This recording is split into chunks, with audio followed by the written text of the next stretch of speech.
and you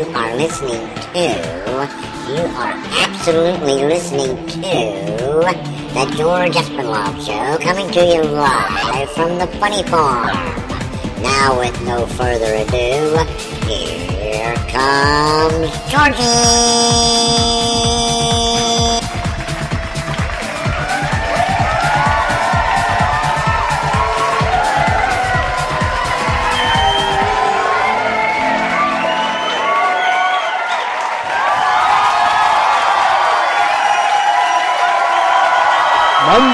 Monday night.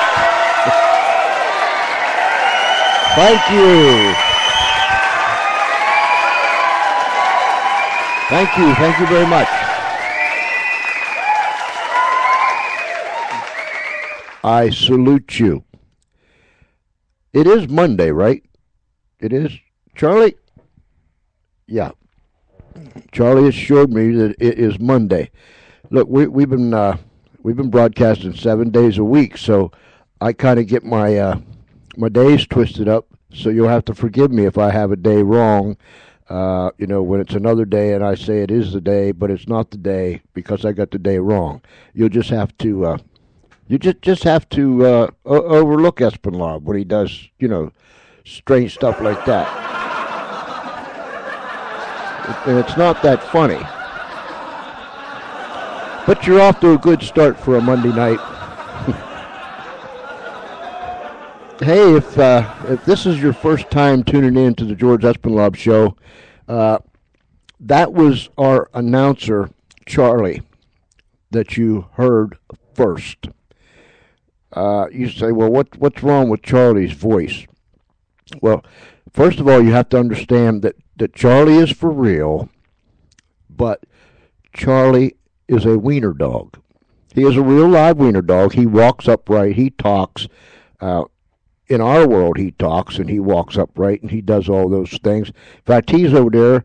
He works the soundboard here too. And then every now and then he'll get in on the act and he'll become a co-host. So Charlie is quite talented, and he does all these things in our world. Now, when we come out to the real world where you live, then Charlie just acts like a regular wiener dog, walks on all fours and barks when he's supposed to, all them things a dog.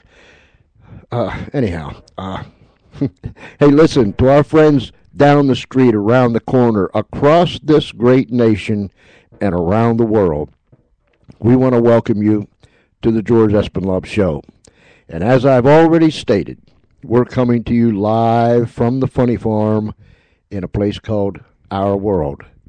We will not be responsible for any side effects that occur to you while listening to the George Espinlove Show. And guaranteed there will be some side effects somewhere along the way. But we won't be responsible. Just by you tuning in tonight shows us that you want to become a full-fledged loon. And we love people to join up and become a loon with us. You don't have to buy anything. You don't have to sign anything. Just come on board. Welcome to the family. And we're glad to have you tonight.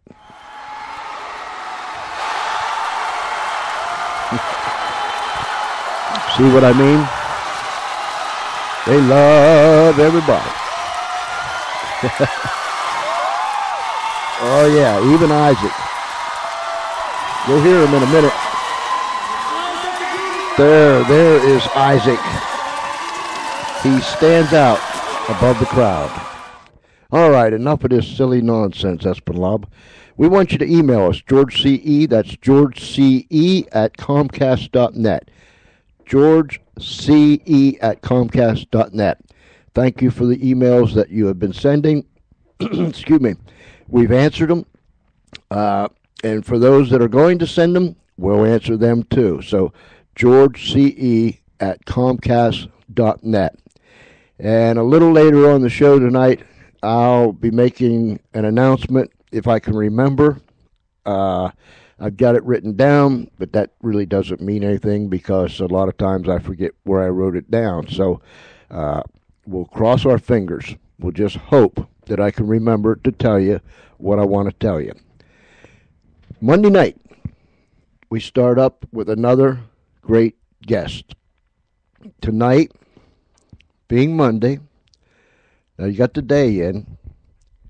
I hope that you're sitting back. Hold on here a minute. Help me. I hope you're sitting back, relaxed. You got your beverage in your hand or on the table or somewhere. Or if you're driving in your car, you've got your iPhone or your tablet hooked up to your power source and you're listening through the radio. Or if you're just somewhere listening on your iPhone or on another form of tablet, whether it's an Apple product or a Droid system, regardless, you can listen to it all. But let's get comfortable because we're going to be bringing a man on here in just a few seconds that has really been there and done that and can relate to each and every one of us in real life. Dr. Chatham, welcome to the George Espinlov Show. Howdy. Glad to have you. Glad to be here. I was telling our audience, and I mentioned it on our show page, excuse me, on our show page notes this afternoon. You are a man that has been there, done that. Yes, sir. In fact, I like to say I've been there, bled that. Never heard it, but in your situation, I can understand why you're saying that. Give us a little bit of background about yourself. Sure. You know, Niels Bohr was a quantum physicist, and he said that an expert is a person who has made all the mistakes that can be made in a very narrow field. And I think that qualifies for me. I think I've made just about every mistake that one can make. I'm a chiropractor by trade, and when I graduated chiropractic school about 17 years ago, I came out of school ready to hit the ground with my feet running, so to speak. I graduated in the top 5% of my class, a class of over 230 students that was said to be the most academically astute class to come through the pike in many years. And I don't say that to brag or to impress you, because I have to be honest with you, nobody was impressed other than my immediate family. My bankers certainly were not impressed. They couldn't have cared less how I did in school, and they wouldn't give me a loan to open. No problem. I did so well in school, I thought, you know what? We'll open up on credit cards, and when that money starts rolling in, we'll just pay all that right off. And 2 years into practice, I found myself bankrupt. Bad plan. So I thought, okay, I've gone bankrupt. I'm going to bring in an outside coach, a consultant, someone with some fresh ideas that can tell me what I've done wrong and help me fix this.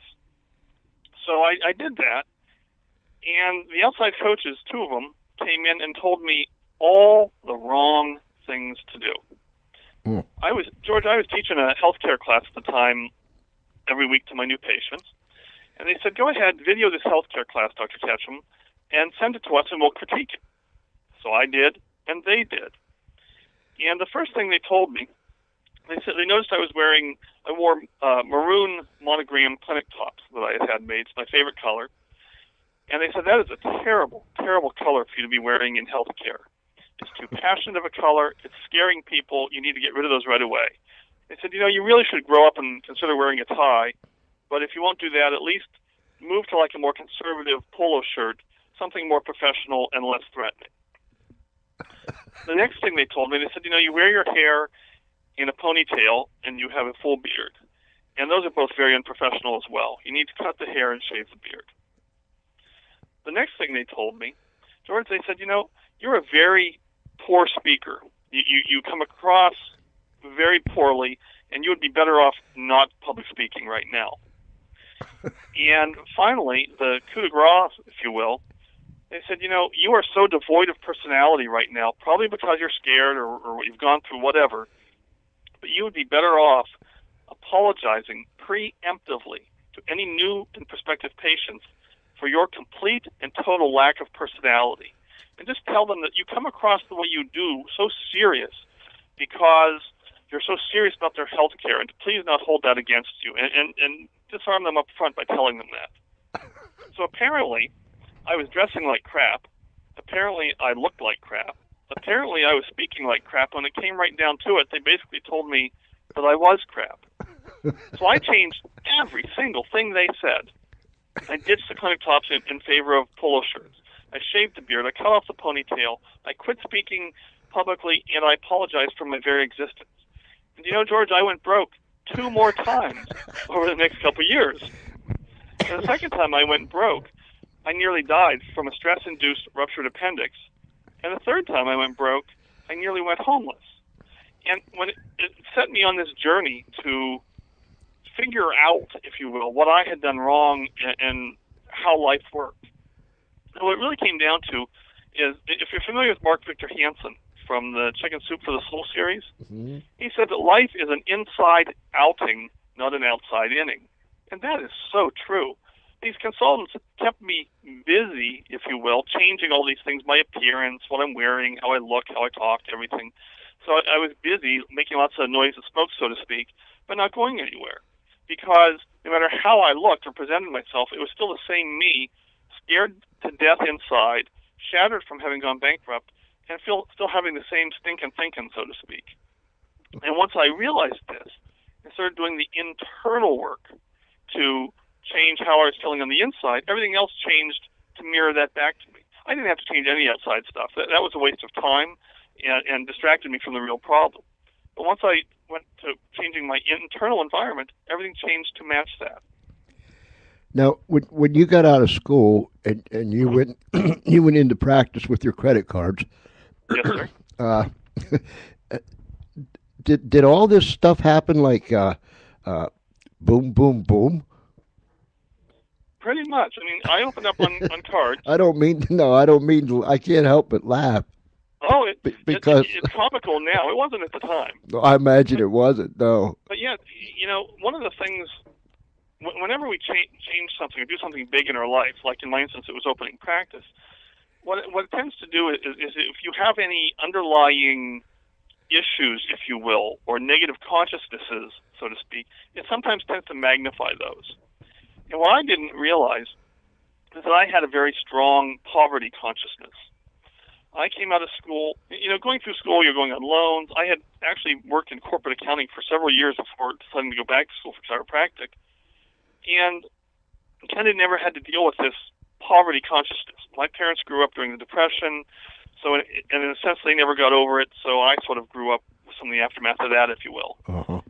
And I came out at open practice, and you have this mindset. When you're in healthcare, they teach you to love all and serve all, certainly, and to accept all cases, regardless of condition or financial ability to pay. But there's a massive difference between financial inability to pay and financial unwillingness to pay. Mm-hmm. And when you have a poverty consciousness, a lack consciousness, you assume everybody else is in the same situation you are. So since I had no money, really and truly, I assumed nobody else did either. So I was real uncomfortable charging. I had enough patients coming through. I just wasn't charging any of them, and didn't realize that was a problem. You know what I'm saying? Uh-huh. These people who I was giving care to were much better off financially than I was at the time, considerably so. You probably you probably shocked some of them by doing that, right? Well, yeah. You know, you come out and you, with a poverty consciousness, you assume nobody has money. Uh-huh. So as soon as instead of when someone says, how much is it costing, this is what it costs, and this is what you have to invest in order to get yourself well, you say, well, geez, it's this, but you kind of reject yourself for them, and you tell them, you know what, because it's going to take a while because you've let yourself get in such a poor shape, and you've let this go for so long, hoping that it would go away, you're going to have to come in more often, and because of that, I'm not going to charge you because I so badly want to see you get well. Well, I just let them get well and leave and not pay. That's not good. No. You know, it was my consciousness. It was I was the one not charging them, which, you know, I certainly created, as do we all create our own situations in life. Mm-hmm. Mm-hmm. that and again, John, I'm not laughing at you. I'm laughing because uh, we all, if we'd be honest with ourselves, we've all done similar things. Maybe Oh, not sure. maybe not exactly like that, but we've been in the same ballpark as that. Absolutely. I'm a little hard-headed. I hold on a little longer, maybe, than I should compared to most of my friends and colleagues. But we all do that. We all pre-reject ourselves, and we all see life through the blinders or through the filters of our own consciousnesses. And some of those, lots of those, don't serve us. We create our own resistance without even knowing it. You know that is the way you put it, and I've probably heard that put other ways, but the way you put it, to me, it's almost like hearing this for the very first time, and I'm thinking, man, if there was just some way I could go back about 50 years or so and start this Oh, sure. train all over again, just from hearing the way you explained that. Well, and it's funny, George, because when you hear it like that, I think, well, that's common sense. How could you not know that? But I have to tell you, that's what makes it funny is that I didn't know that.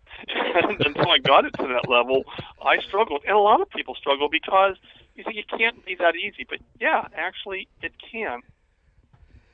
So I've got a kind of a cool little analogy. If we have a few minutes, I'll run through for you. That sure, maybe will bring sure. this home for some of your listeners. Sure. I'll try not to be too long-winded on this, but No, it's kind of cool. take your time. This is a story. Bear with me, and it'll make sense at the end. When I was a student out in Iowa, which is where I went for chiropractic school, when most people think of Iowa, they think of miles upon miles of flat land and row upon row upon row of corn. But Davenport, Iowa, where I attended chiropractic school, is actually extremely hilly in certain places, particularly where it rises to the west of the mighty Mississippi. And Brady Street, which is where the chiropractic college is located, is at the top of the steepest hill in Davenport. One day while I was walking to my classes, I was walking up Brady Hill, and I came upon a group of fellow students who had all gathered to watch an old Excalibur car that was struggling to make the grade up the hill. Now, if you've never seen an Excalibur, they used to make them in Wisconsin. They look a lot like the car from Chitty Chitty Bang Bang. They're really cool. So I gathered the group to watch this Excalibur that was struggling to make the grade. And struggle though it may, the driver wasn't getting up this steep, steep hill. So eventually a couple of the students started to offer up some suggestions. And the first thing that was suggested was that the driver needed to address and deal with the harsh, harsh winter. Even though it was the middle of July, they thought that the memory of the long, harsh winter should be properly addressed and dealt with, or he'd never make it up the rest of the way to this hill. So they applied salt liberally to the roadway, and the Excalibur still didn't make it up any further. So the second thing that was suggested, George, they said maybe the driver just isn't trying hard enough. Everybody remembers the story of the little engine that could. Uh-huh. And maybe if he just tried a little harder and pushed harder on the gas, he'd get up that hill. So they suggested this, and he pushed harder on the gas and made a lot of noise and smoke. And everyone cheers because there's all this increased effort, but he still didn't get any further up the hill.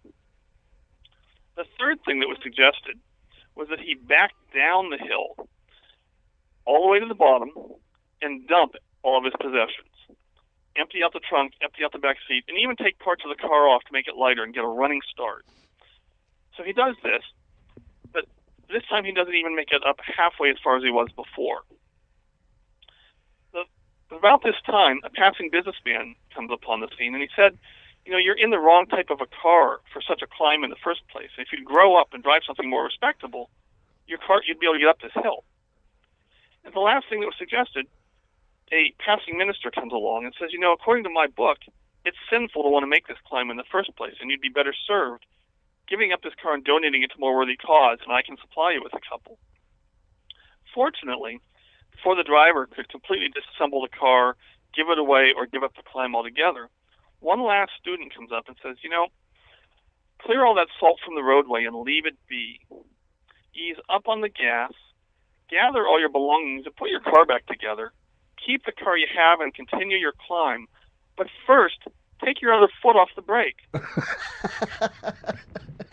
driver does that and gets up the hill without any other problem. But, people get caught up. First, they want to focus on the past. They have to rehash it, relive it, resuscitate it, like adding salt to the roadway in July. Or they're not trying hard enough. But trying harder and harder at something that wasn't working in the first place, it still isn't going to do it, no matter how much noise and smoke you make. And people want to back down and dump everything and get a running start. They want to bankrupt, or they want to get a new job or a new location or a new partner or whatever. And they're taking short-term solutions to a long-term problem, which doesn't work. Or they think, okay, I need to grow up and conform, or this is just, I shouldn't be doing this in the first place, and they feel unworthy, and they hold themselves back. But know this, we all hold ourselves back. We all have our own foot on that brake. And if we can get to the point of realizing that, take that foot off the brake, it gets a whole heck of a lot easier. And that just makes good sense, right? Absolutely. And that, we create our own resistance. It seems to be our nature. But when you learn to get yourself out of the way, out of your own way, and start allowing, you find that there is so much bigger of a world out there. We have, when we're born, we overflow with dreams and hopes and desires, and life has a way of kicking those out of us, so to speak. Uh-huh.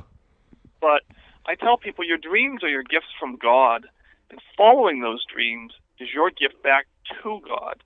Your dreams aren't meant just for you. They're meant to be expressed and increased for the good of us all.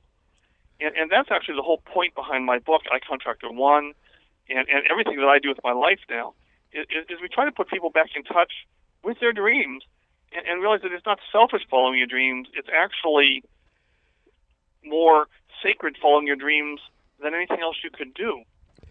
There's a really cool word, excuse me, that I found, and I reference this word in my book. I found this word by accident. I was looking up the spelling or meaning of some other words, and I stumbled across a word called afflatus. It's spelled Afflatus. And afflatus is a really, really old word. It dates back to the time of Cicero. And it means literally an inspiration. It's an impelling mental force acting from within. It's considered a divine communication of knowledge. They say that it's the hopes and dreams that were blown into you by God when you were given the breath of life. Mm. And a lot of other authors and movies and what have call it something else. They call it finding your purpose or your raison d'etre, or Paulo Coelho calls it your personal legend. In the Pixar film WALL-E, they call it your prime directive. But your afflatus is what you were put on this earth to do. And so many people negate that and ignore that and suppress that, thinking that they're not worthy or they're not capable or it's going to cost too much. And that's not the purpose of that. Your hopes and dreams were put there for a reason, and you're supposed to use them. Much like it said in Matthew chapter 25, verses 14 through 30, they talked about the parable of the talents. Mm-hmm. There's a similar one in Luke chapter 19, verses 12 to 20, talking about the minas. And in those two parables, the talents and minas are primarily thought to represent a monetary unit or money. But those could just as easily be your hopes and dreams that were blown into you when you were created. And you're supposed to use them. You're not supposed to hoard them. You're not supposed to hide them. You're not supposed to deny them. You're supposed to take them, follow them, expand upon them, and share them with all of humanity. And if you don't, as it says in both those two parables, to him who hath more shall be given, but to him who don't, him who hath not, it will be taken away.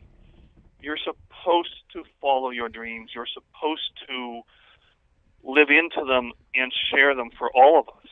And it makes the whole world a better place when we do. So many people, and excuse me, even in my lifetime, of course, I can't speak for people beyond my 64 years, either back or forward, but particularly in this day and age, it seems like so many people are asking the same question, either to themselves or to someone else or to both themselves and other people. is this all there is to life? Hmm. What am I doing here? I mean, what? There's got to be there's got to be more to it than this. And there most certainly is. what like in your case, when you come out of come out of school, you had some negativity inside of you, Hmm. and then these other folks came and I mean they just tore the room apart. Change this, change that. Don't do this, don't do that. So you were kind of right from the get go when your feet hit the ground to run. You were kind of mauled over by negativity, both from yourself and other people. Is that correct? It is. And you know, Oliver Wendell Holmes said that most men and women go to their graves with the music still inside them. They don't even try to pursue their dreams, because let's face it, it's scary pursuing your dreams. Uh-huh. But I have to tell you, I don't have any animosity or anger or resentment or anything against the coaches that told me what they told me. First off, had I not have had those experiences, I wouldn't be who I am today. Right. And second off, one of the things that I learned as I grew is that everybody around you are kind of like mirrors. They can only, for the most part, mirror back to you how you're already feeling about yourself on the inside. That's why, okay, they jumped on me for how I was dressed, how I looked, how I talked, how I was, but what they were really doing is they were keying into the fact I had just gone bankrupt. So I was shattered emotionally and spiritually inside. And they were keying in on that. All they were really doing, George, is reflecting back to me where I was already at mentally and spiritually anyway. Mm-hmm. And so rather than hold it against them, what you have to do is you have to not play the victim, but choose to take responsibility for where you're at and change what you're putting out there, change how you're feeling so that people will mirror something back to you. I coined a word in my book. I talked about taking ownership for your results instead of grownership for your results. Oh, that's good. You know, rather than blame somebody else, you have to claim responsibility. Because here's the thing. If you play the victim card, if you say that it's not my fault, I'm blaming others, I'm a victim, and I'm groaning about it all the time, then there's no way to change that. I might as well go out to Walmart, buy a magic 8-ball, and let that decide what's going to happen to me because I'm not allowing myself any more power than that. Mm-hmm. But if I decide to play the victor, if I decide to claim ownership and say, okay, I did create this on some level by the thoughts I thought, the feelings I expressed, and how I was feeling about myself inside. So if I can change my thinking, if I can change what I'm feeling and putting out there, I can create a different result. And that's very empowering, because if I created the bad, then I can also create the good. And that's really where this can turn for anybody. I like the way you said that when God breathed this into us. Mm-hmm. Is everybody, so everybody's born with a dream? Yes. Not everybody has the same level of talent, and in the parable, not every servant was given the same amount to even take care of. Right. But we all have some of us have more than others, but we all have hopes and dreams inside us, things that stir our soul, stir our spirit, and they're not there by accident. Yeah, and I guess the old, I'll call it the old Espinlob test. In my life,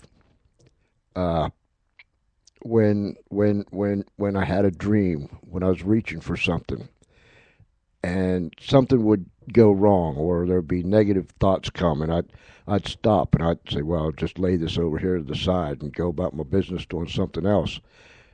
But yet it wouldn't be too long until that whatever it was, that churning would start down deep inside again, and you find yourself looking over your shoulder at that thing you laid up there on the shelf, and then all of a sudden you find yourself walking back to it and say, all right, I'm going to try this thing one more time. Well, that's it. Dreams are not to be denied. We can suppress them for a while, but we can't make them completely go away. Mm-hmm. I really don't believe that. I think that the more you do so, the harder they start calling out to you. is so many people's been hurt by those around them, and a lot of time it's those that's closest to you will hit you with the biggest negative thoughts. Why you want to do that? Uh, Certainly. we never did that before, and it goes on and on and on and on and on. Uh, some people have just been blown away, and there they are. They're left wounded along the roadside because of these negative thoughts. How does someone overcome those? Well, it's by choosing your thoughts and your response to things. You don't have to let someone else's opinion of you become your reality. They can say what they say, and oftentimes you have to remember what they're saying is reflective of what they have going on inside of them. Mm-hmm. Maybe they've given up on their hopes and dreams, so it makes them uncomfortable to think of someone else pursuing theirs. They'd rather you give up on yours too rather than feel bad about themselves. And they may not do that on a conscious level, but that's why they may try and hold you back. There was a man by the name of Viktor Frankl. He was a survivor of 4 World War II concentration camps of the Holocaust. Uh-huh. And he wrote a book called Man's Search for Meaning. Viktor Frankl survived these 4 concentration camps, lived through the worst horrors imaginable, literally helped in the incineration of his colleagues, friends, and family. Mm-hmm. And yet, he said that everything can be taken from a man but one thing. He called it the last of the human freedoms, to choose one's attitude in any given set of circumstances, to choose one's own way. In other words, whether or not you've got people around you who are being negative, whether or not you've got circumstances, events, economies, whatever around you that are being negative or unsupportive, you can always choose your response to that. You don't have to react to every situation like a pinball being banged around the machine. You can choose your response and, okay, these people being negative, that's on them, not on me. The economy's doing this, that's on it, not on me. I've got a bigger dream. I've got a bigger afflatus. I've got something burning inside of me that's screaming for attention, screaming for realization, and I'm going to follow that. And no matter what anybody else says to hold me back, it's on them, not me. And when you choose that response, and when you choose your attitude, and it gets easier the more you do it. The first couple times you do it, you're going to feel real. If you're not used to it, you're going to feel just like the first time you try any new activity, you're going to feel like you're well out of your comfort zone. But it gets easier. What about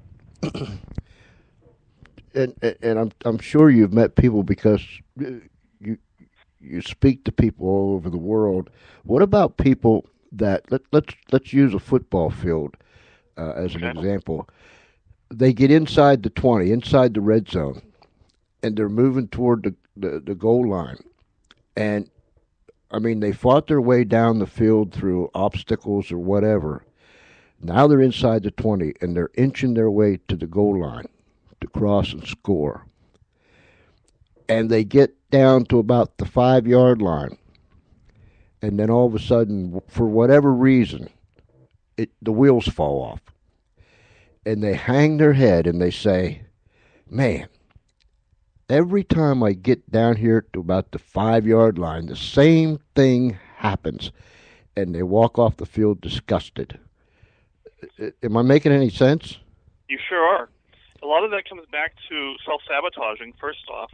If they expect that to happen, they'll look for ways to make it happen, to make it not work. If they really don't think, if they either feel unworthy or incapable, they'll find reasons to not make it that last couple yards. And there's also there's a phenomenon that's referred to in the history books as the Dark Knight. Uh-huh. And this isn't Batman. This goes back into at least the 1500s. There was St. Paul of the Cross called it the Dark Night of the Soul. And there's 2 stages to this Dark Night. The first Dark Night is the Dark Night of the Soul, which is the result of your negative choices. It's basically you've done things wrong, and now you're getting bad karma or you're getting the results of what you've done, okay? Mm-hmm. But the second stage he calls the Dark Night of the Spirit.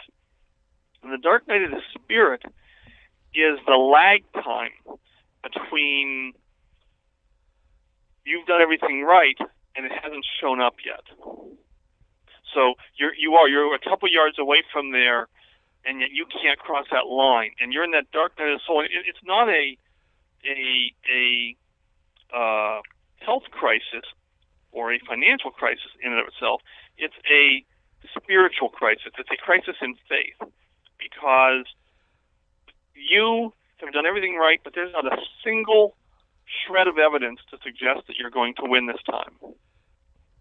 And the people who win, so to speak, are the ones who, in spite of that, continue forward and don't lose faith, keep the hope, keep the faith, and continue inching forward towards that goal. Even if they get a little setback, they're going to keep going toward that. And that dark night of the spirit takes out a lot of people. There's a lot of casualties because their faith isn't strong enough. They don't really believe that they deserve it. They don't really believe that they're capable of it. They don't really believe that it's going to really happen for them. And even if they've done everything right, if nothing looks like it's going the right direction, it's very easy for them to want to give up. Again, it goes back to you choosing your attitude of mind. When you said how the wheels fall off the wagon, so to speak, you choose your response to that. When the wheels fall off, you think, doggone it, that always happens to me. I'm done. I never am going to make it because the wheels always fall off the wagon. When you think, I don't care if the wheels fell off, I'll put them back on at the 50 or the 60 or the 80 if I have to. I'm going to take it back down there because that's where I'm going. So there is people that's actually afraid of success. Lots of people. I would say probably most people. I think most people are more afraid of success than not because it's so far outside of their comfort zone. If the wheels fall off the wagon, so to speak, and they've always done that for you, even though you don't like that, there's a certain level of comfort provided by, well, that's what always happens, so I know to expect that, and okay, it's not meant to be for me, that's okay. I'm pretty good at putting these wheels back on, right? Right. Because Napoleon... Go ahead.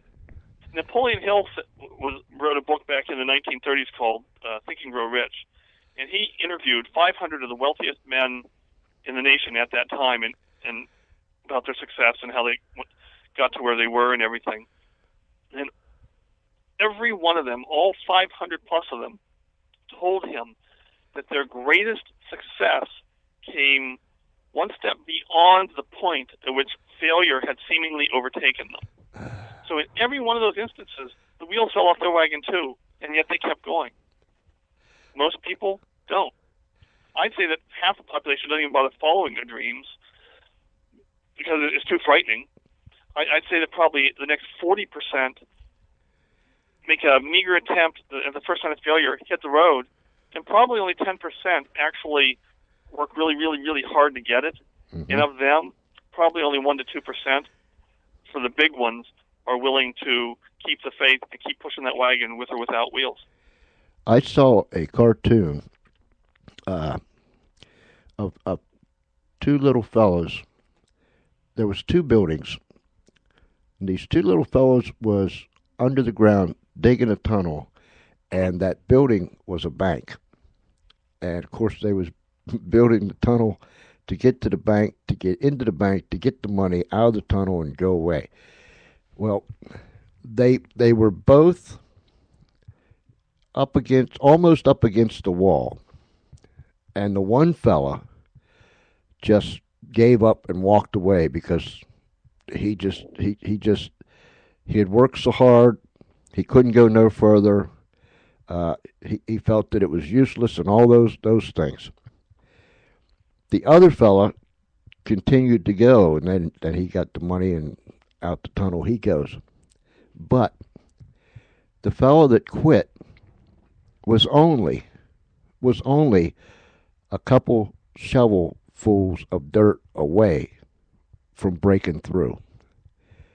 I wonder how, and ever since I've seen that cartoon, when I'm working on something or I'm striving for something, and I just think, man, turn out the lights, the party's over.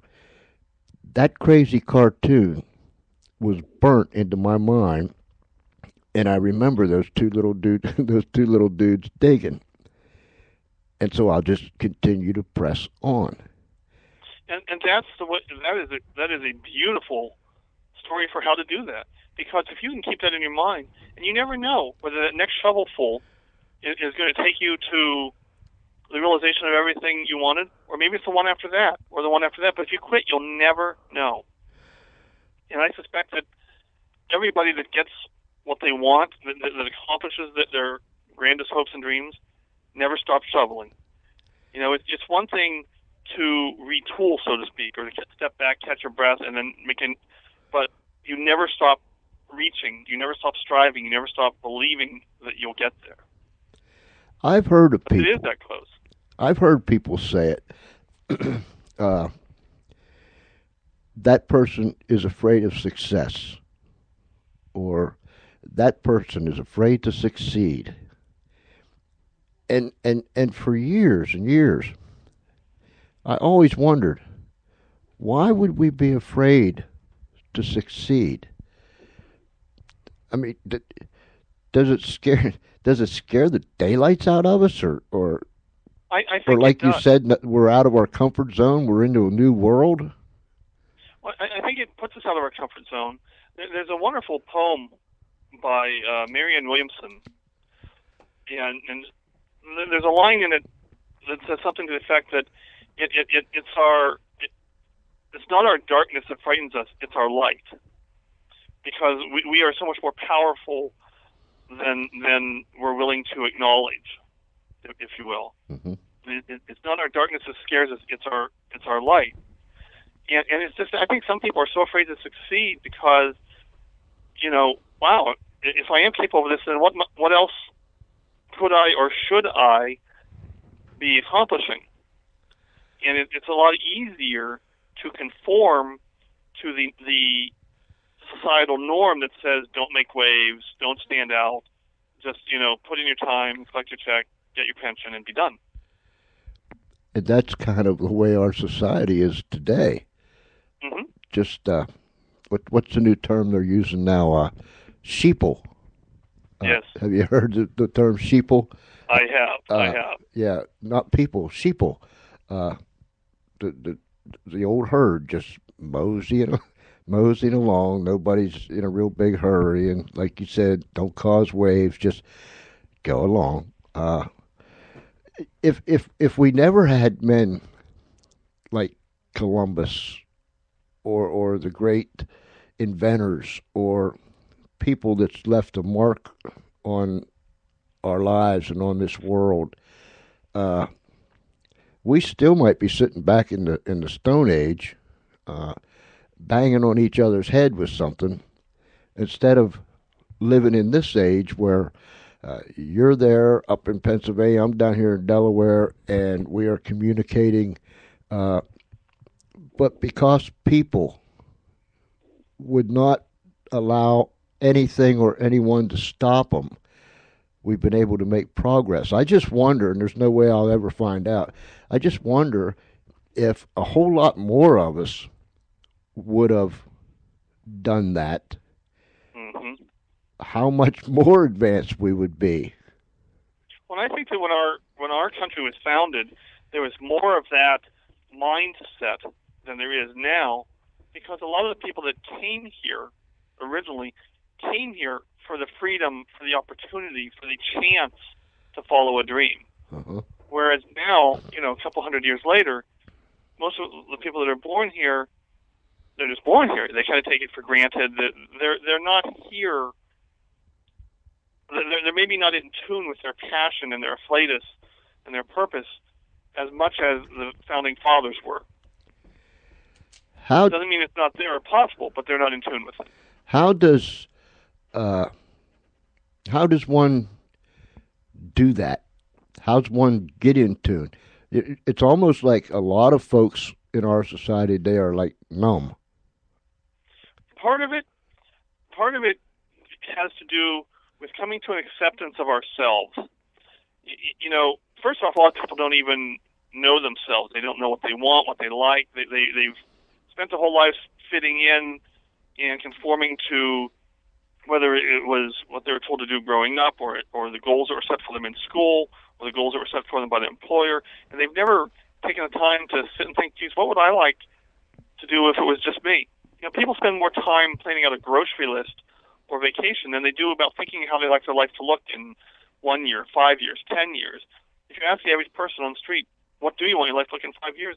I suspect most of them couldn't give you a very clear or visionary answer.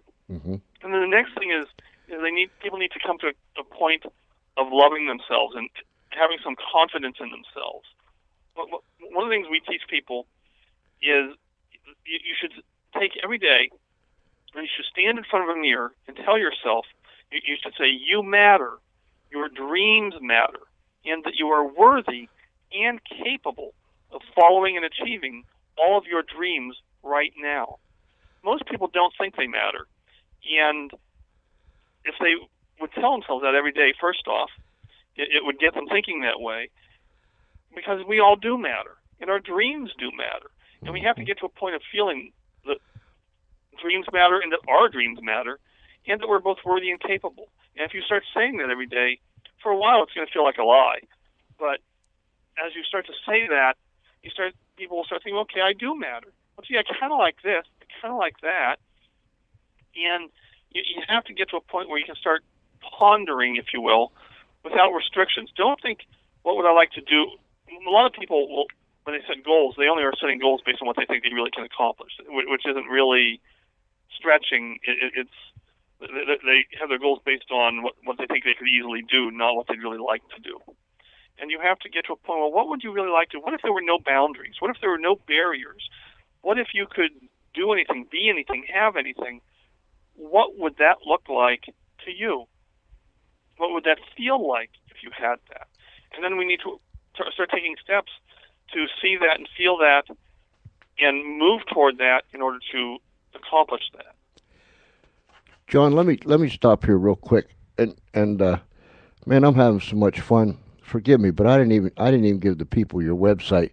It's alwaysbelieveinyourdreams.com. That's pretty. Yes. That kind of just goes together. Alwaysbelieveinyourdreams.com. And ladies and gentlemen, you can get the book, Amazon, just about anywhere, right, John? Yeah, iContractor 1, Constructing Your Perfect Life by Remodeling You from the Inside Out, is available everywhere. It's on Amazon, it's on Barnes & Noble, it's in the International Ingram catalog. You can get it anywhere. You can also order it through our website, alwaysbelieveinyourdreams.com, but it's available everywhere. And it's in all the, in addition to paperback, it's in all the digital formats, Nook, Kindle, Kobo, Sony, iTunes, all of those as well. Okay. I'm sorry I didn't do that sooner, but... oh, that's okay. We kind of got going. Do you think, because a lot of people think the way you was saying before we gave your website, that's the reason why we are so caught up with celebrities and sports figures?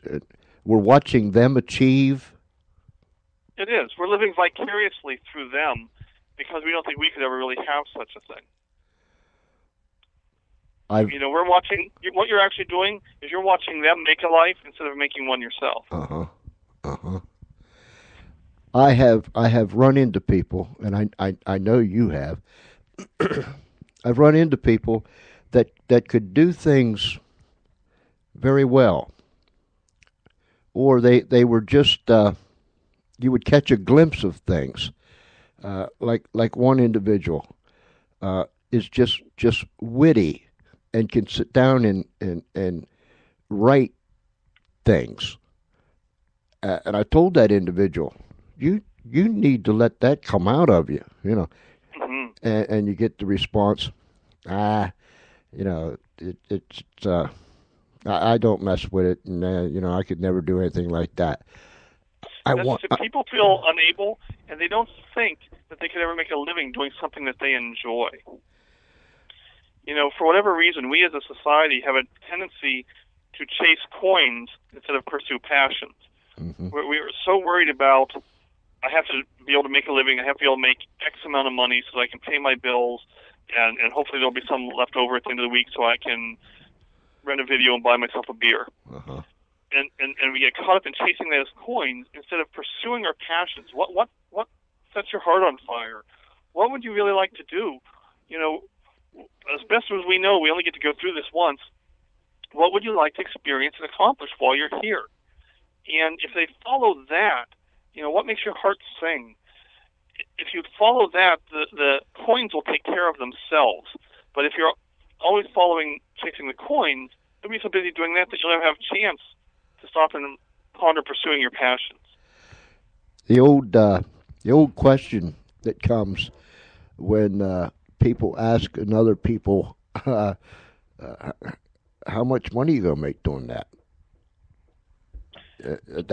That seems like that's always the first question. Can you make any money doing that?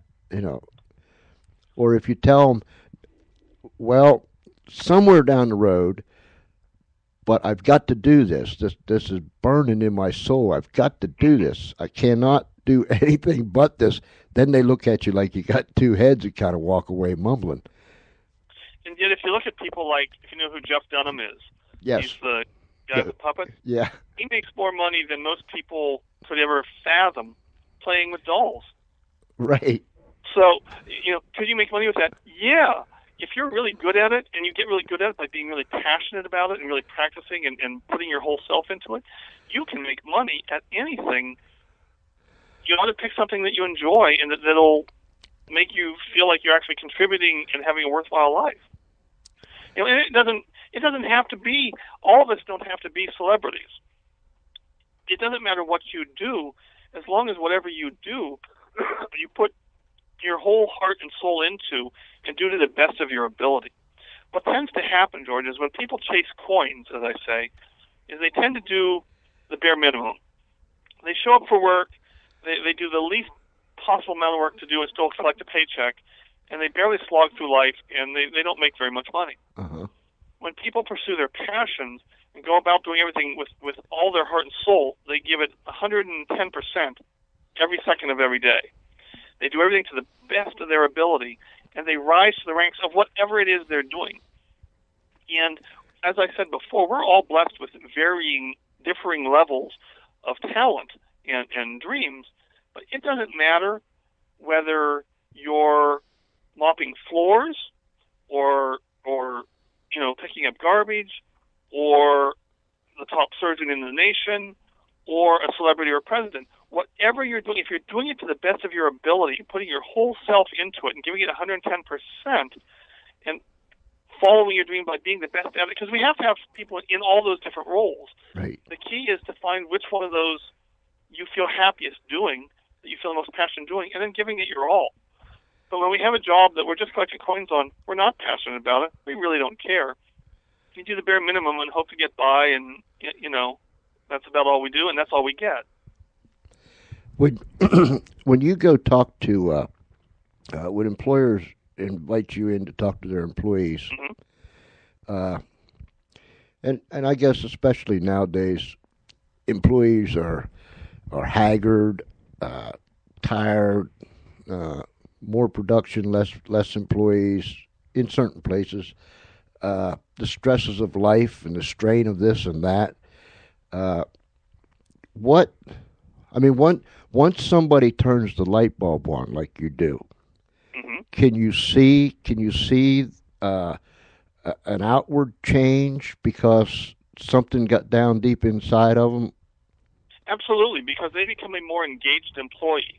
When the employee becomes more engaged, their heart sings. They do their work with a joy and a level of competence that they couldn't or wouldn't do before, and everybody sees it, and everybody benefits from it. One of the industries we do a lot of talking in is in the healthcare industry, Mm-hmm. and healthcare is a really cool industry because it doesn't matter whether you're, let's take just an average hospital. It doesn't matter, George, whether you're in housekeeping or a cafeteria staff or a nurse or a physician or an executive or an administrator. Every one of those people in a hospital have the opportunity to save lives.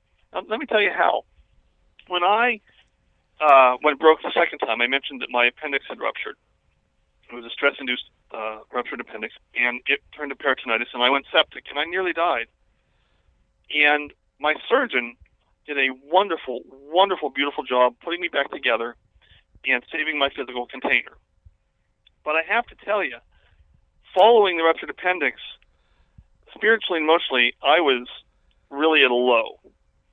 I was on a ventilator for a period of time. I was being fed through a tube.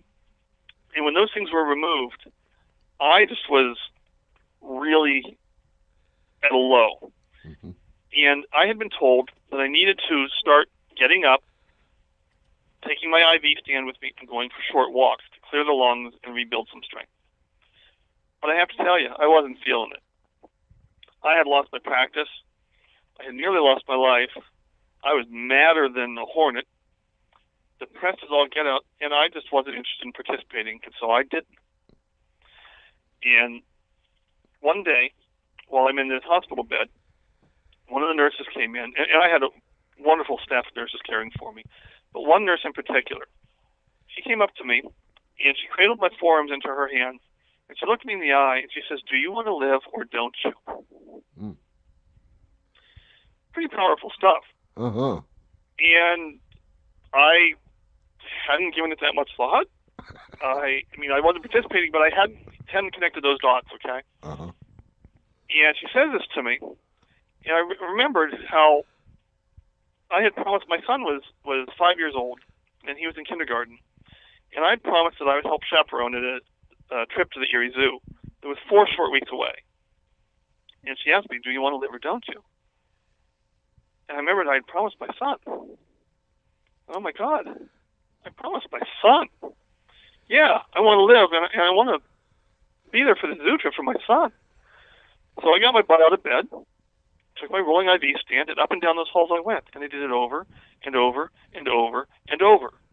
And 4 weeks later, even though I wasn't fully even closed from my incision, I was on that zoo trip. She saved my life. Mm-hmm. Yes, the doctor, the surgeon who put me back together physically, saved my physical container. But that particular nurse saved the rest of me. Had I have not participated, had I continued on the path I was headed, I wouldn't have been on that field trip. I wouldn't have been here. And one of the things we tell hospitals is it doesn't matter whether it's your cafeteria staff or your housekeeping staff or your doctors or your nurses or your administrators or executives. Every one of these people have the opportunity to save lives every day. And here's how. They are dealing with people like me when I was in that situation who are very sick, are very scared, and are very angry. And as such, we're very unlovable. Mm-hmm. We're not nice. I sure was not a nice patient. I didn't care. And because this particular nurse was able to see more in me than I saw in myself at that time, because she was able to recognize something in me worth caring for and able to love the unlovable, so to speak, she brought me back from the brink of disaster. And every one of those people in the hospital staff, from the housekeeping to the executives, have the opportunity every single day, by the way they interact with those patients, to bring them back from the brink, to love them when they're not lovable, and to reconnect them and put them back into the game of life. And in so doing, when these workers, from your cafeteria workers and your house cleaning to your doctors and nurses to your administrators and executives, when they become more engaged, it raises patient satisfaction, which automatically raises profitability for those hospitals. Mm-hmm. And it's a simple thing. Most of the people that go into healthcare do it for that very reason, but they spend so much time dealing with people like me who were sick, scared, angry, and not willing to participate, that they burn out easily. And they have to be reminded that, hey, you're not just cleaning bedpans, you're not just cooking stew, you are here saving lives by loving the unlovable. And when they do that, not only do their lives change and the workers, their lives change, they become more engaged, they become more valuable to the hospital, they raise among the ranks there, their job satisfaction goes up, and the whole hospital profitability goes up. And everybody benefits because they're saving lives. The noblest thing you could be doing out there, I believe. That's amazing. I guess that kind of goes along with if we just speak a kind word, maybe a little pat on the back. Absolutely. You have no idea how far reaching that can be. Let me tell you, this one nurse, by looking me in the eyes, saying, "Do you want to live or don't you?" And knowing that she cared about me more than I cared about myself, because of her, I was at my son's zoo trip. Because of her, I was at both my children's events for the last 12 years, from zoo trips to field trips to concerts to talent shows to my son's recent senior project night. I'd have missed all of that.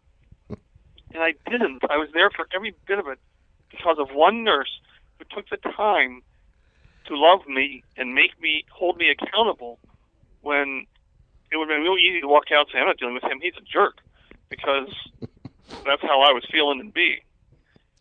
They have the most incredible opportunity and responsibility, as far as I'm concerned, because they're like the frontline soldiers in the battle. The surgeons and doctors are great at putting the bodies back together, but it's the whole team of them, everyone that works there, that has to work harder to put that spirit back together. Real Humpty Dumpty stuff. It becomes a real ministry to people. Absolutely. Absolutely. And that's why I said, you don't have to be a celebrity, but you need to find something that you're passionate about, and the money will take care of itself. I can tell you right now, that nurse is worth her weight in gold. I'm sure I'm not the only patient that she ever treated like that, and I'm sure every patient she's ever touched, their lives has been improved because of having been touched by her. After you went, excuse me, so after you went broke 3 times in 4 years, your health was broken. You almost became homeless. I guess your practice was all shot up and done with for a while. How long did it take you to get on your feet? And I guess in the process of getting back on your feet, you begin to analyze all these things. I spent about 10 years really reviewing this stuff, figuring this stuff out, and doing the internal work necessary. It'd be nice to say that, I figured this all out Friday, and Monday the money started to roll in. It didn't work quite like that. I wish. But it was a gradual process, because you have to form the habits of choosing your thoughts, choosing your attitude and responses, your feelings, and the more you do it, the better you get at it. And you slip from time to time, but change happens just the same. We don't go broke or fall off the horse, so to speak, all in one thing. It's an accumulative neglect, so to speak. And as we build better habits, in time it builds a better life. You know, when you mention remodeling yourself from the inside out, a lot of us would rather sit back and eyeball other people and point out their flaws and their faults and their failures. Looking at yourself, going deep inside yourself, and rearranging furniture and throwing the junk out and all the other things. That's hard in itself, isn't it? It's very hard. It's much easier to criticize others than to actually take the time and do the work necessary to fix ourselves. But part of it, and this is kind of a twisted thing, part of the work is doing the internal work to fix ourselves, but part of it is actually coming to a recognition that we're not broken in the first place.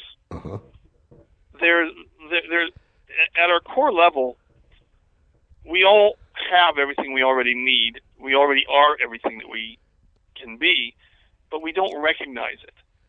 It's kind of like if you think of a sculptor with a block of granite, and if you put a block of granite in front of a mirror, there's nothing there at the block of granite. But if you put that same block of granite in front of a sculptor, they'll tell you that the artwork's already there, and they just have to chip away all that extraneous debris to reveal the masterpiece. And we're a lot like that block of granite. Our masterpiece is already here within us. It's not really anything to create as much as it's something to uncover and allow. And you do that by removing the extraneous debris, which is, for ourselves, is primarily caused by self-doubt, fear, negative thinking, negative emotions. So we're So actually it's not so much a rebuilding of ourselves as a cleaning off of ourselves, if you will. we're actually our worst enemy. Oh, absolutely. Absolutely we are. If nobody else needs to beat me up, I do enough of it myself. Well, and you know, if you ever listen to how people talk about themselves, Uh-huh. if strangers talk to us the way we talk to ourselves, we take offense. Yeah. Yet, you know, how many times you hear people say, "Oh, I can't afford this. I don't deserve that. This stuff always happens to me. I'm no good at this. I'm no good at that." Uh-huh. No. You need to write a different story, because whatever you claim, you get to keep. And for as long as you claim all your lack and your inability, that's all you'll ever see. Uh-huh. You need to write a different story about you. Wow. Tremendous. John, I have enjoyed, we've went like 60-some minutes, and it just doesn't seem that long. No, it doesn't. This has been an absolute delight. Oh, I love talking about this. Man, they're just so much. They're just so much that I'm thrilled. I'm thrilled. Ladies and gentlemen, go to Dr. Chatham's website, alwaysbelieveinyourdreams.com. That's easy to remember, alwaysbelieveinyourdreams.com. And Absolutely. get the book, I Contractor. Is it I Contractor 1? And then I Contractor 1. I Contractor 1. I like that that cover you got on there. Thank you. That's pretty cool. Is that the top of his head that's been lifted off, or? That is exactly what that is. I thought They're remodeling his thinking from the inside out. Oh my goodness! And I like the phrase you used in the beginning. You had stinking thinking. Absolutely. Yeah. We all have it. Yes, we It's do. recognizing it and changing it. Oh, it's been marvelous, John. You're going to have to come back again. I would love that. I will come back anytime. This has been an absolute treat, George. Oh, it's been our privilege to have you, and we'll keep in touch, and we'll bring you back again. There's so much that we can learn about ourselves. Absolutely. It's a never-ending journey. And if you have to shovel any snow, please be careful. I'll tell you, that's a way of life here. All right, my friend. It's been great to have you. Best regards to you. Everything you put your hand to, I hope it blossoms and blooms. Likewise. Thank you so much, George. Thank you. Always believe in your dreams. Yes, sir. Thank you. Alrighty. Bye-bye. Bye-bye. Wow. Here's a little song while I go catch my breath. It's Adam and the Couch Potatoes. Great people. People make a difference every day. There are those who say today that I'm proud to live, so I'm helping make my little town go a little bit farther. I know I can help because I'll bother and spend my life teaching children how to read and write and perform math. There are great people all around making our lives a little bit easier. There are great people all around making our lives a little bit easier, to enjoy our lives a little bit more. People make a difference every day. There are those who say today that I'm proud to live, so I'm helping make our streets cleaner, our roads smoother. If you need some help, just call a mover. It's our job to strain our backs so that you don't have to strain your own. There are great people all around making our lives a little bit easier. There are great people all around making our lives a little bit easier, to enjoy our lives a little bit more.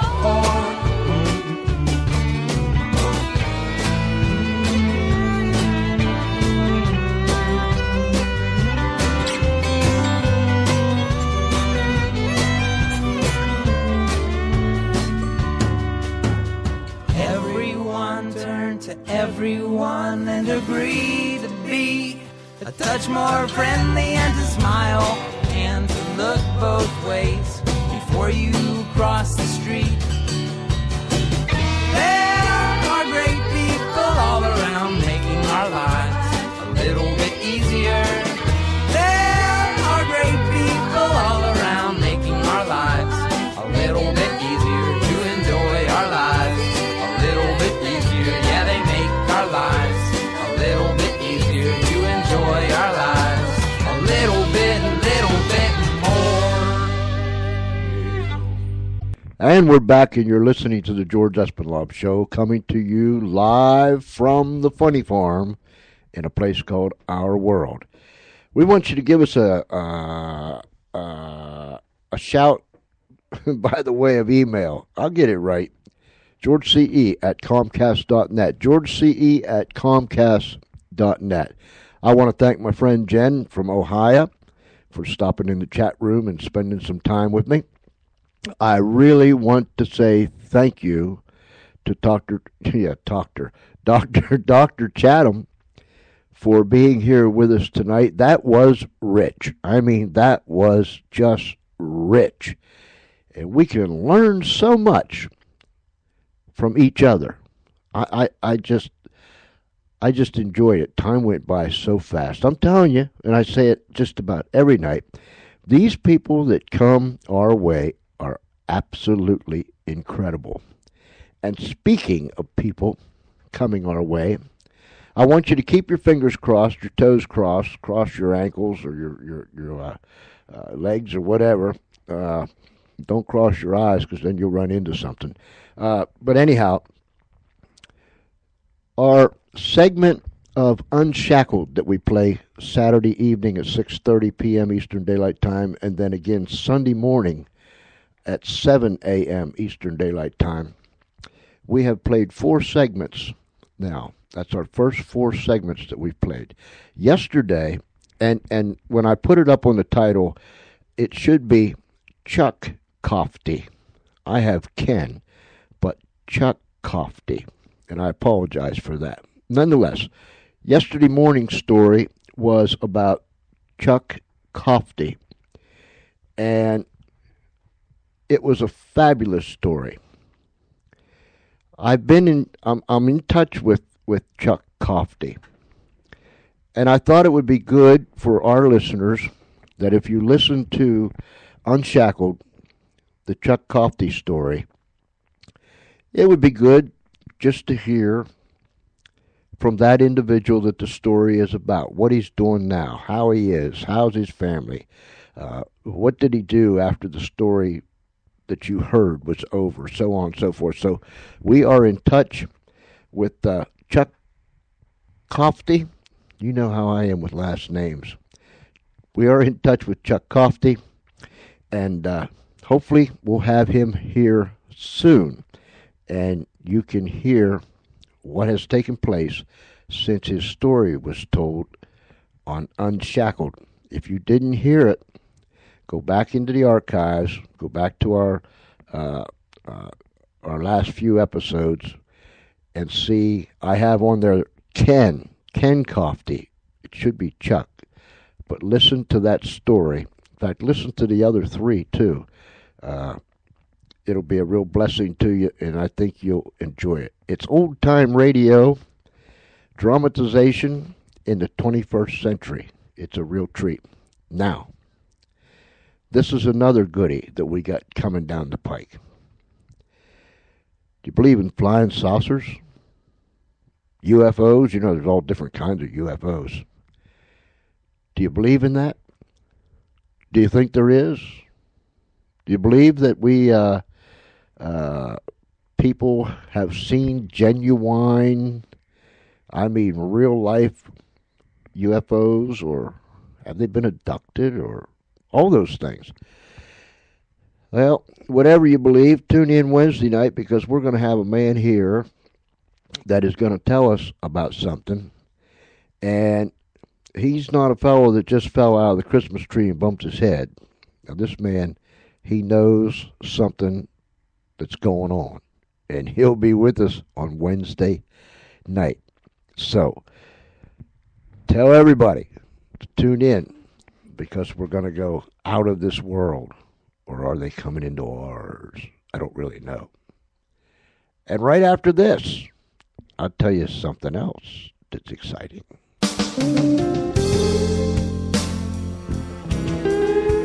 Cliff Stevens,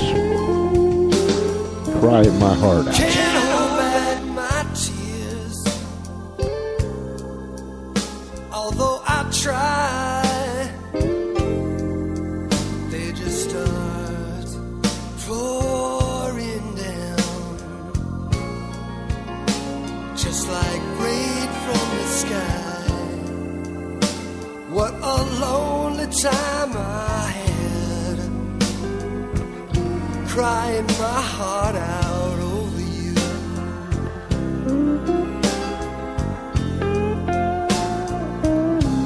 Those lonely nights spent all alone, I was waiting, worrying, and wondering, girl, if you'd ever come back home. What a lonely time I had, crying my heart out over you.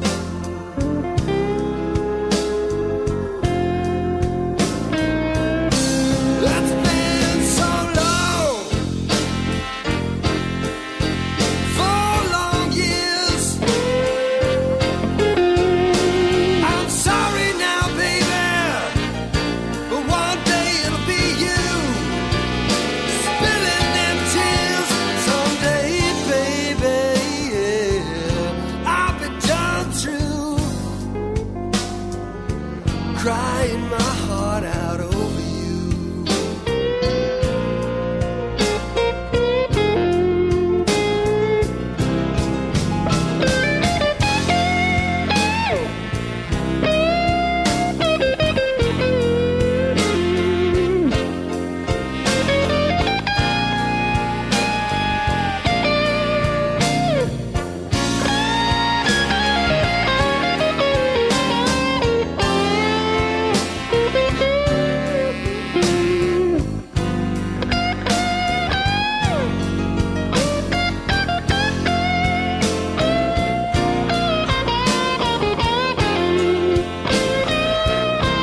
It's been so long, 4 long years. Well, I'm sorry, sorry now, baby, but one day it'll be you drowning your tears. Goodbye, baby, I'm all done through, crying my heart out over you.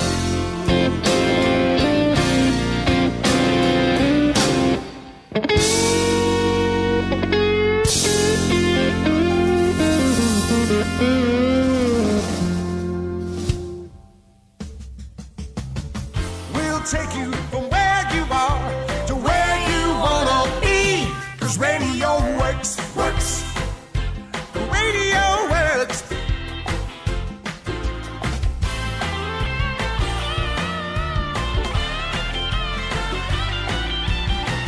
We'll take you from where you are to where you wanna be. 'Cause radio works.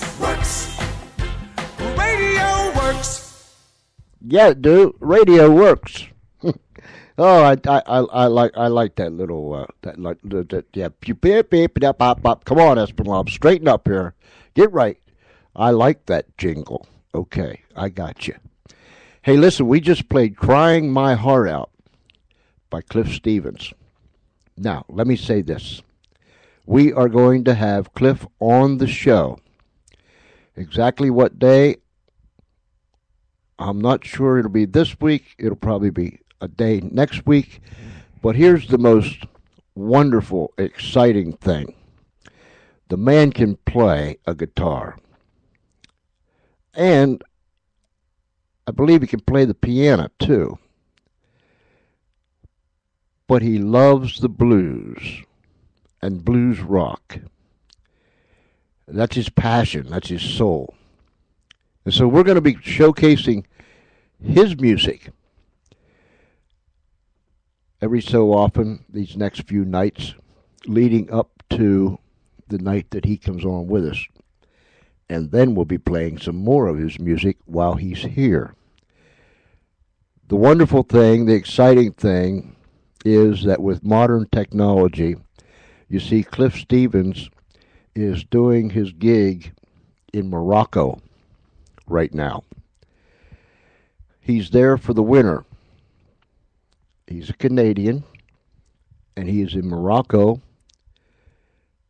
playing a gig for the winter. Pretty neat, huh? Well, we're going to have him, by the way of Skype, come on the show, just like we did when we had Graham Forster from Parma, Italy. We're going to have Cliff Stevens with us, and I know that you will enjoy him, and I know that you're going to enjoy his music. So, we'll let you know as soon as I get things lined up with Chris. And I'll tell you how gracious he is. And I'm sorry if he's listening tonight.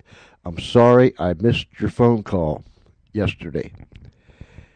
But I emailed him and asked if he would consider coming on the show.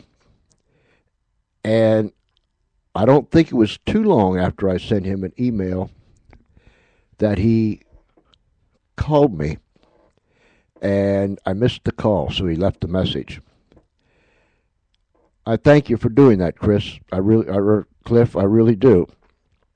And we're going to have him on very, very soon. It's exciting.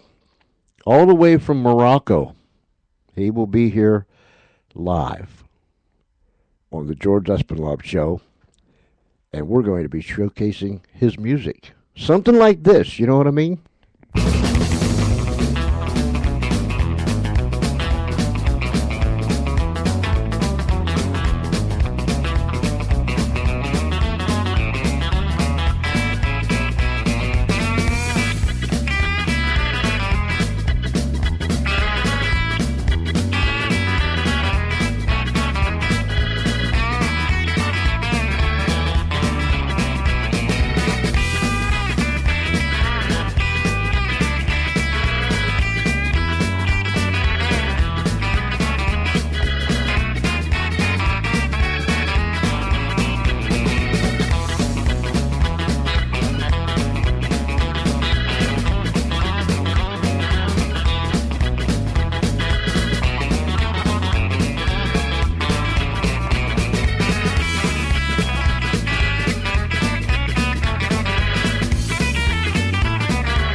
Oh boy, look out, look out. Here she comes. Yes, you listen to the crowd. Oh my goodness.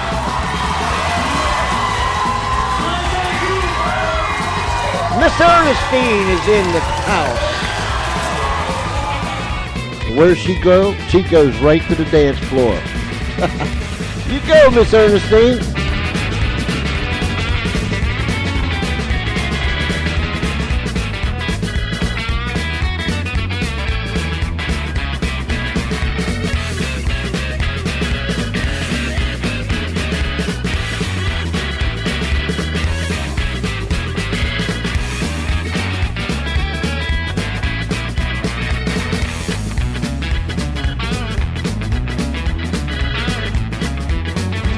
You go, girl.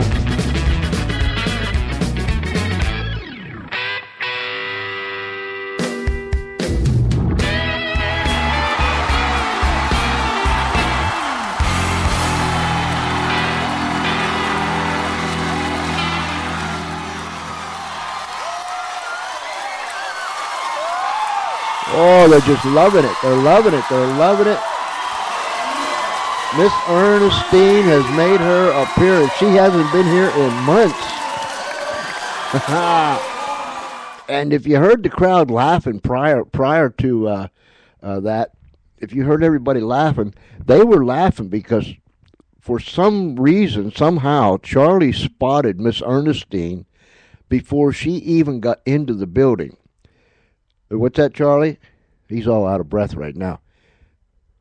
Oh, yeah, Charlie got a smell on her. That's what it was. Charlie's wiener dog, he got one kind, he's a hound, He got one kind of sniffer. So he sniffed Miss Ernestine out before she even came through the doors. And he split out of here like his tail was on fire or something. And that's what they was laughing at, because Charlie was running through the crowd, zigging and zagging, making his way across the dance floor, scooting, so he wouldn't bump into people and so on and so forth.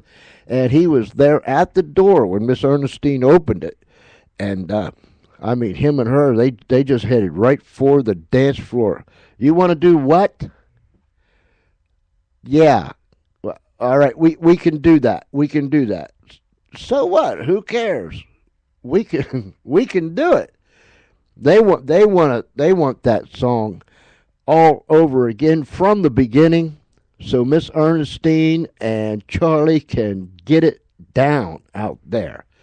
And you know what?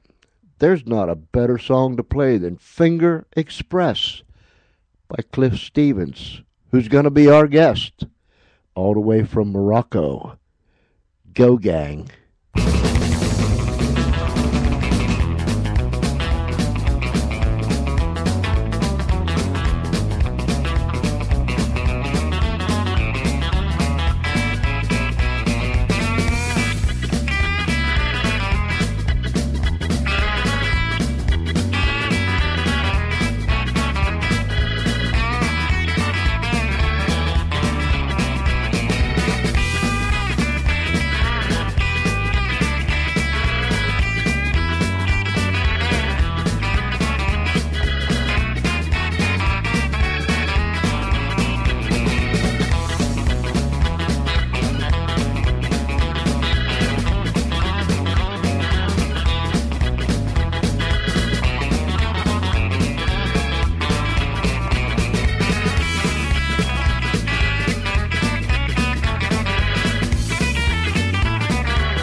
Since I Met You, Cliff Stevens.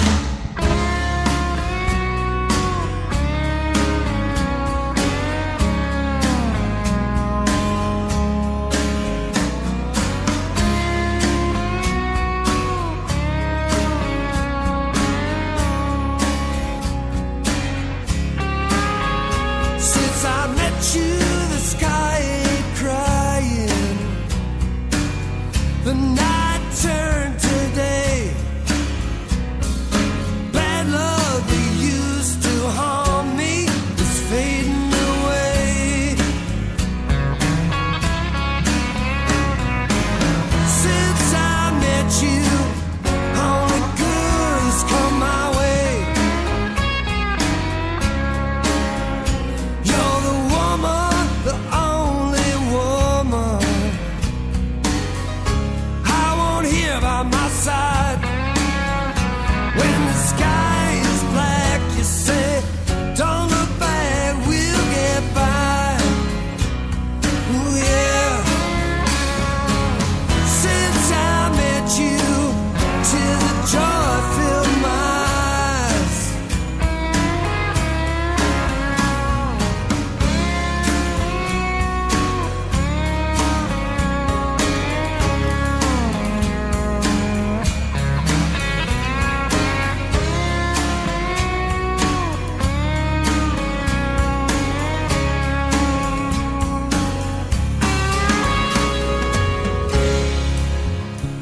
Yeah, I lost my way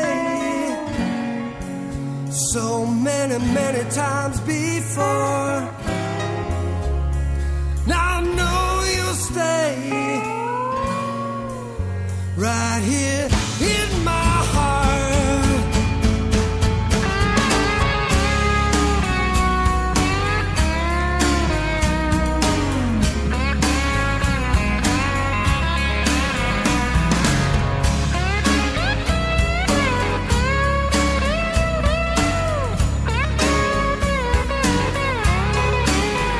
Since I met you, the sky ain't crying.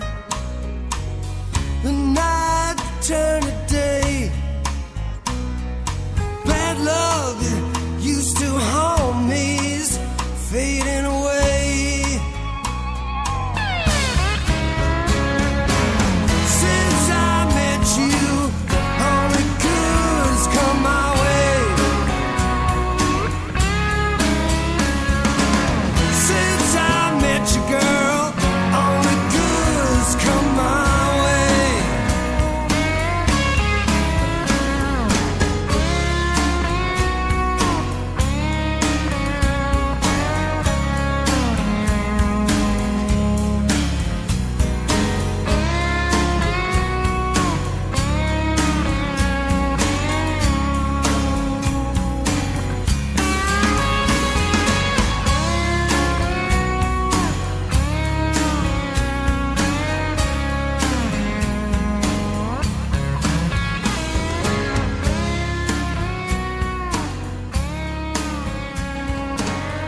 Mr. Cliff Stevens, Since I Met You.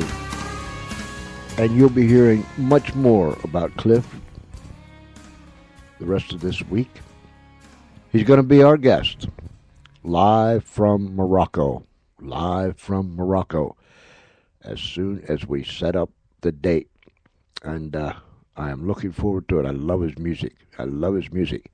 It will be showcasing his music throughout throughout the radio shows this week, and perhaps, well, he'll be here soon. I can tell you that. He'll be here soon, and we'll work it all out. Don't forget on Wednesday night, I won't tell you about tomorrow night, Wednesday night, flying saucers, abductions. Have you been abducted? Have you seen flying saucers? Have you seen strange things like fireballs? Well, we're going to be talking to a man.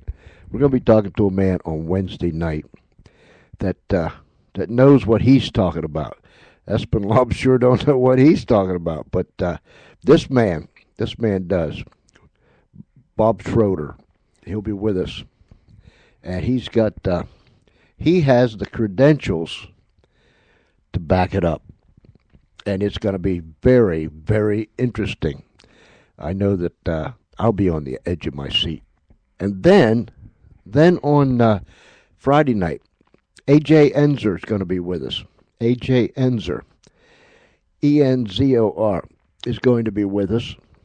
And he has written a book, and he's going to be talking to us about the quantum leap. Ooh. That's leap. Leap.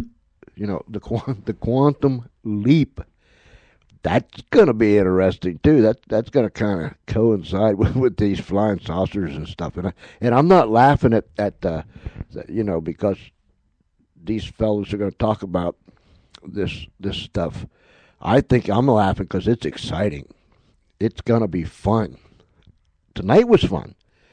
Dr. Ketchum was here from Meadsville, Pennsylvania, who has written the book, I Contractor 1. And I thank him. I thank him from the bottom of my heart for being here tonight. And if you listen to it, if you was listening live, tell somebody about it. It might be just what the doctor ordered. Tell someone to listen to it later on or tomorrow. But nonetheless, listen.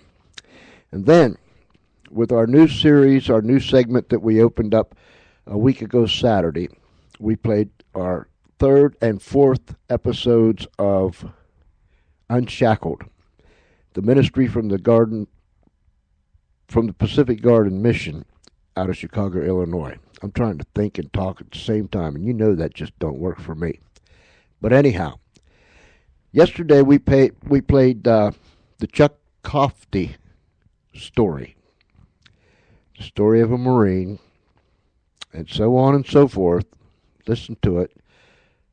I think it'll keep you on the edge of your chair.